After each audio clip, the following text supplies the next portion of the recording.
I really look forward to that. That a Ghanaian president goes there and speak the language of Ashanti. I think all the people of Ashanti hearing their language being spoken at the United Nations, they are going to be very proud.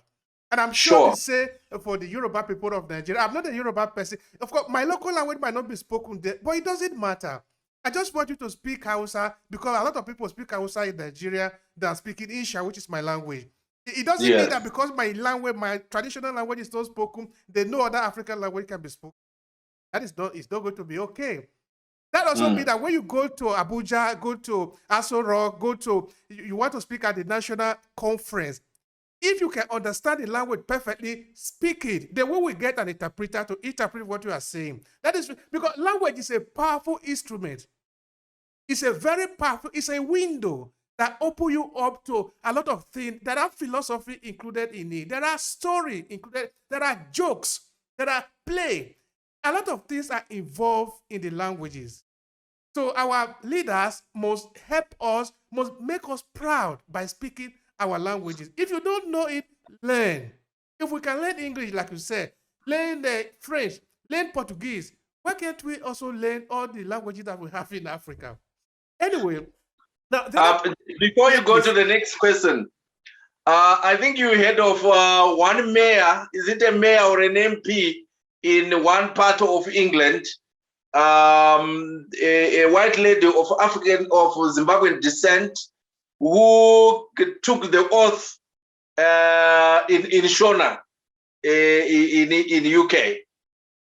That is what I'm talking about. Now, you imagine now that you speak Shona, you are there in Zimbabwe, you hear it. Of course, you are going to be very proud because that is Sure. connection. That is the connection. So our leader must do that. When you are going to the United Nations, tell them that you don't speak English. Today, you are not speaking English. You are going to speak Hausa, speak Igbo. I tell you, by the time you return home, they are going to wait for you and clap for you because you make them proud. If you speak English, you don't make anybody proud in Africa. English is for the English. I'm not English. All right. Now, let's look at another thing within the area of political consciousness. And this is opposition, and we're looking at the youth of today. Now, the question I want to ask you, Mr. Kennedy, is do the youth that we have today, because of course, not all of them are not informed. Some of them are informed, of course, because we are talking of the youth of jet age. Some of them are very informed. And some of them do look at other things that are happening in other parts of the world and say, oh, I wish this could also be happening in Africa. And sometimes they lay out the plan very well. But sometimes the system doesn't allow them because say, okay, you are coming to contest what is available here. So I'm looking at, do the African system, in many African systems, of course, we cannot just generalize it, but let's look at Zimbabwe, for example. Let's look at South Africa because that is where you are. Does it permit opposition to grow? Because we're looking at political consciousness, no? It doesn't mean that everybody must believe in one thing. There must be room for variety. Does it permit opposition to grow? If you ask the system that we have on the African continent, if we take Zimbabwe and South Africa, the independence, when independence came in 1980 and 1994 in Zimbabwe and South Africa, respectively, one of the things that they had gone to war for was democracy and the multi-party system. And which means that the system itself permits multi-partyism, be it in Zimbabwe, be it in South Africa.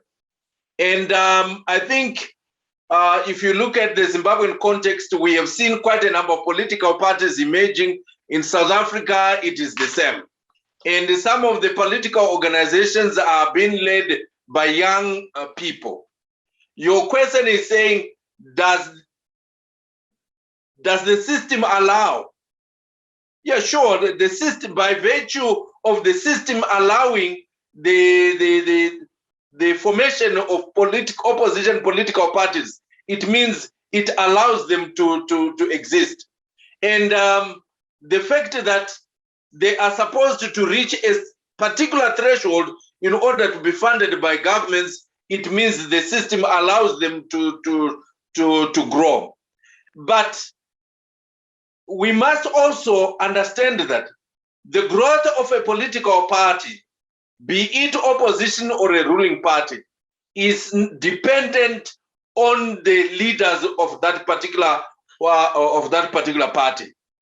The system, the environment allows that opposition political parties be there. Once you form a political party, it becomes your responsibility as a political leader to make sure that your party grows.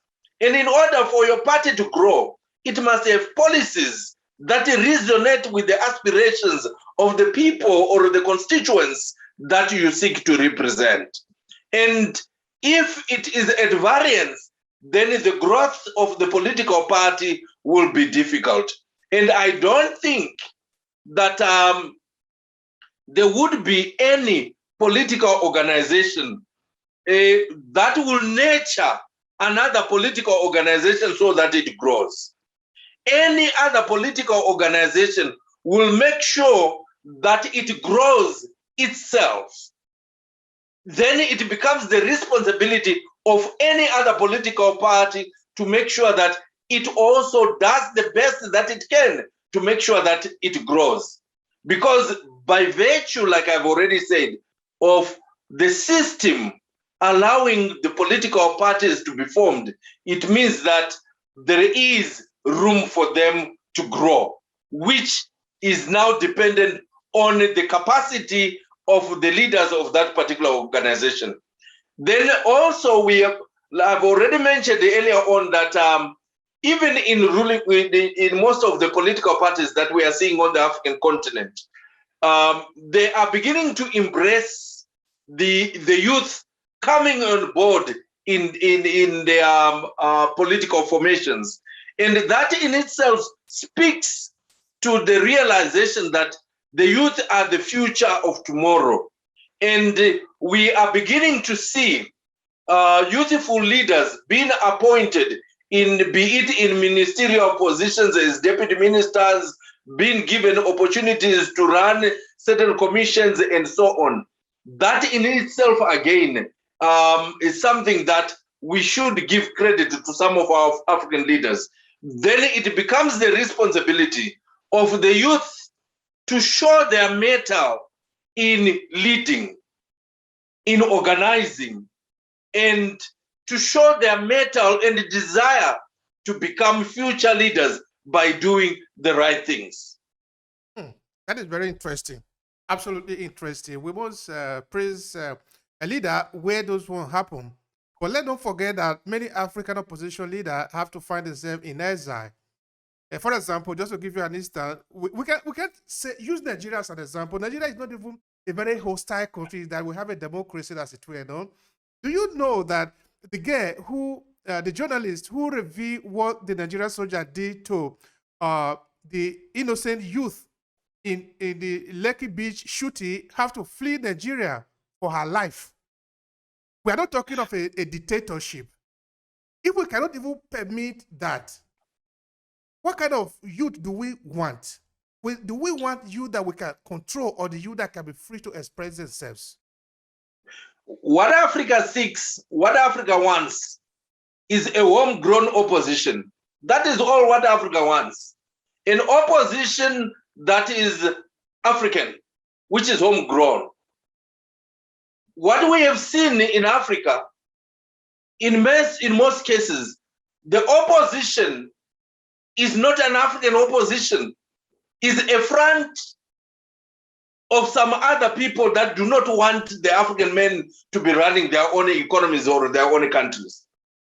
And all what we appeal for, and what I think we should all do as Africans, is to make sure that we have homegrown African opposition that speaks to the aspirations and the hopes of the Africans in their particular countries.